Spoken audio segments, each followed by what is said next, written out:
Can you actually leave a narcissist or a malignant relationship and leave it feeling with a sense of lightness and a sense of healing and be pain-free?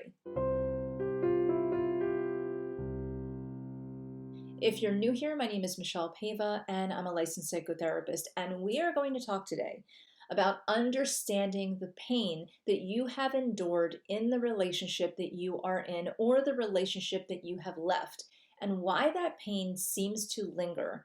And if you're already in a relationship right now and you're thinking, all I need to do, I'll just be happy when, you are in for a very big, shocking surprise, because when you leave a relationship that is very malignant, especially one that has been with a narcissist, you will probably leave that relationship and feel worse instead of better. And that's often a surprise that people have when they leave a malignant relationship.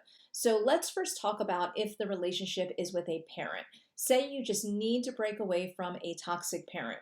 Usually, with the toxic relationship with a parent, one parent is very malignant, maybe very grandiose, maybe very covert, and the other parent is an enabler. Usually the enabling parent knows how much you're suffering, but that enabling parent seems to get some kind of relief or some kind of benefit from enabling the toxic parent. And when I say toxic parent, that toxic parent could be a narcissist, they could be an addict, there could be a lot of different things going on with that other parent. But the enabling parent really does have a sense of pain that they are projecting onto you as well. A lot of times in a family, they feel very, very sorry for the enabling parent because they feel like the enabling parent is in it with them, that they're all in one club against that one parent who's more malignant. What you might not be seeing is that the enabling parent knows that you are going through all kinds of levels of abuse, neglect, and that you might be getting the brunt of a lot of the toxicity. And in a lot of ways, the parent who is enabling almost needs that because it takes the heat off of them. And often the parent who is malignant is creating an atmosphere where the person who is enabling them is actually feeling that they are right and that they have sort of this open season card to abuse you. And that is really the dynamic that's going on. And often after adult children leave the situation and can observe as outsiders a little bit more, not only do they get very upset at the person who obviously was the more malignant parent, but they start to become very bitter towards the person who was the enabler. And sometimes they get more upset over the enabler. And so this pain can reside within you for a very long time. And that pain can be carried for a lot of years. You could have pain towards the enabling parent, or you could have pain towards the malignant parent.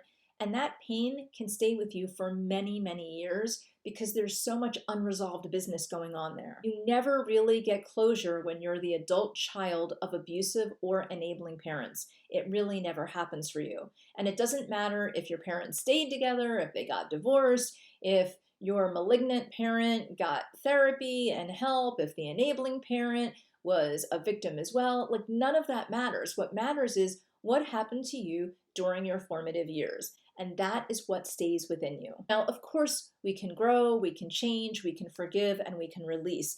I'm not saying that you are meant to keep that pain. I'm saying that probably you're holding on to some pain. But what if the other person is your partner, your spouse? What is the dynamic then? So a lot of times what I hear is that when people are in a breakup or when they've already left the other person, they will say that they spent years and years knowing that the other person just was not going to change. Or maybe the first 5 or 10 years they hoped that the person would change, and then later on they just realized that it wasn't going to happen. Even when they know that that relationship is doomed, and even when they know that there is no love, no intimacy, no respect, and no trust in that relationship, they still stay. I might be describing you right now. And you're probably staying because you have fear of the unknown, of what could be out there. And you might be staying because there are other reasons, external, maybe children, maybe money. There could be a lot of different external reasons. But the underlying reason why you're staying, or why it took you so long to leave, is because you did not know what to do with the pain that was inside of you. You knew it was going to be overwhelming, And deep down, you knew it was going to be worse when you left that person. And when I say worse, I don't mean that the other person was going to react. I mean, you knew that deep down, you were going to have struggles. Because being with a narcissist is like being in an addiction. Usually, with a narcissist, there are ups and downs.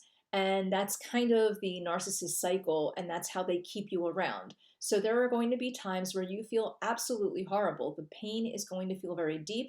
The narcissist is acting out. They're saying and doing very mean, very cruel things, and you feel very isolated and alone. But then there are times where the narcissist makes you believe that maybe there's some hope. And the narcissist will actually be very nice to you, and your home life might feel very balanced for a certain amount of time. And during that time, you don't realize that you're actually deeply in pain then. But on the surface, you don't feel like you're in pain. You feel like it's a good day. And that's because it's all relative. If you feel that way, the narcissist has already trained you to think that things are okay and that there's just bad moments. But the reality is you're always in pain. It's just different levels of pain. So really the days that seem kind of good or more balanced or even really good, they are the days that really you just have a band-aid over top of the emotional scars. But then there's the other days where it feels like an all-out 5-hour open heart surgery operation and you just don't know what to do. And just when you think you can't take it anymore and you want to leave, suddenly there's a glimmer of hope. The narcissist is doing this. This is all very calculated. But we're talking about right now, what about when you leave? But the reality is that you are going to be in post-trauma. You're going to have a lot of intrusive thoughts. You're going to have a lot of cycle thinking. You're going to have a lot of feelings of overwhelm. You're going to have trouble sleeping. You might have a startle reflex. You're going to be very inclined to research and understand the narcissist. People who have been with a narcissist become addicted to understanding the narcissist. This is part of the energy tie, and this is part of the toxicity of the narcissist. You really don't need to understand the narcissist. You'll see that on my channel, I've been going away from talking about narcissism, and that's because ethically, I just don't think it's safe. I don't think it's healthy for anyone to constantly look at how to understand the narcissist or to replay over and over in their mind all of the different ways that a narcissist is horrible. We already understand that. We already know that. That's why you're leaving or have left the narcissist. This is not something new. This is not new information. Now, I know that there are other very popular YouTubers and therapists and coaches that are out there, and they make a lot of money by feeding the negativity to you. And I just don't think that's appropriate. And the reason why this is happening is because they know that you're in pain. And by doing this, they're keeping the pain alive, which is not going to heal you. It might help you a little bit. It might help you get a clearer understanding of what you've been through. If you are now looking at narcissist coaches and narcissist therapists, and it is now over 3 months that you have been checking in with them, it's probably time that you actually get help with a therapist who can help you to not feel the addiction to the narcissist. It is incredibly unhealthy. If you were really sitting across from a therapist and they were just over and over and over telling you all of the little nuances of the narcissist or any other malignant relationship that you might be having or had, and none of the focus was on you moving forward in life, they are actually working to keep you stuck. And that is the opposite of what you should do, because the idea of pain is just to keep you alive. It's just to be a warning. Pain is supposed to be just something that is very short and temporary. It is not supposed to be chronic. It's not supposed to be a way of life. Understanding the narcissist should not be your hobby. Your focus should be on self-love and self-compassion and moving forward and being very indifferent. So I don't want you to pine after the narcissist, but I certainly don't want you to loathe the narcissist either. I want you to feel very indifferent about the narcissist, because when you're indifferent, then you're moving on and you have a lot of space for you. What do you do if you feel the addiction to constantly look at all of the nuances and understanding the narcissist? What do you do if you feel that that is coming up in you? And that addiction to look at videos over and over again on all of the nuances of how horrible the narcissist is and all the warnings and all of that, All of that is part of the pain. And a lot of people have told me that if they didn't have the pain, they would just go and do things. They would feel free. But then when you probe a little bit deeper, well, what does that mean? What does that mean to feel free? Tell me in detail, what would your day look like? And a lot of people really get stumped on that because they don't know what their day looks like without having the worry, the concern, the addiction to the narcissist. They don't know what that feels like. So you might be away from the narcissist, but you're still thinking about what made them tick. Why didn't they love me? Why did they do what they needed to do? And that unto itself is part of the process that you need to break away from. So looking more deeply at your pain is not about pointing the finger at someone else, even if they really wronged you.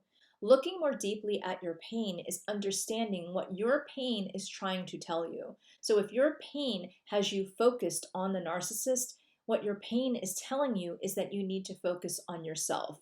How do you develop a different mindset? How do you do that when you're feeling pain, when you feel this really true addiction to the narcissist, and if you've been self-sabotaging yourself because you don't love yourself as much as you should because the narcissist has made you feel so bad about yourself? Well, the number one thing is to look deeply at yourself as if you did not have the pain. Let's just say you don't have the pain anymore, you're eating healthy, you're exercising, you're away from the narcissist, you're indifferent to the narcissist, you don't care what they're doing, and you just feel like you are more free. What is it that now you are? Who are you without all of that? When you were with the narcissist, whether it was a parent, whether it was a partner, they took away your understanding of yourself and the world around you. You might intellectualize, but you might not emotionally connect with the world as much as you think you do. Because when they take away your understanding of what is healthy, they're also taking away a certain level of compassion towards yourself and the world around you.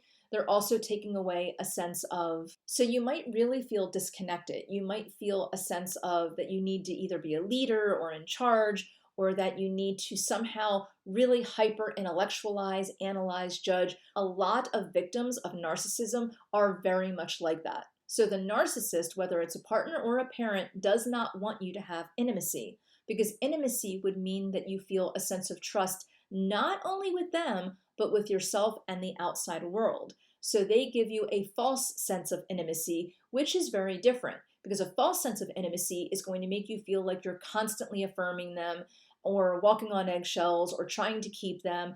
And it really makes you feel like you don't trust yourself, and you certainly don't trust the outside world. Where someone who had a more healthy upbringing or a healthy relationship is going to feel like, well, this just didn't work out, but I'm really happy and I'm comfortable with myself and I'm comfortable with the world around me. And the more you're happy and the more you have long-term happiness, the less the narcissist has power over you, because then there's not crisis anymore. And if there's not crisis because you're more happy, then there's no pain and no control. So ultimately, pain is the number one way that a narcissist has control over you. So even after you leave the narcissist, even after you are breaking away from the narcissist parent, the pain still resides. It's still the dynamic. And it's only when you replace the pain with love and happiness and bliss and joy and other types of emotions that are harder to access but worth more in the end, that's when the pain dissipates, you become indifferent to the narcissist, and they lose all power over you. When they lose all power over you, you no longer think about them. I hope this has helped. And if you visit my site, I have a lot of resources there for you and ways that we can stay in touch. But for now, I have another video for you.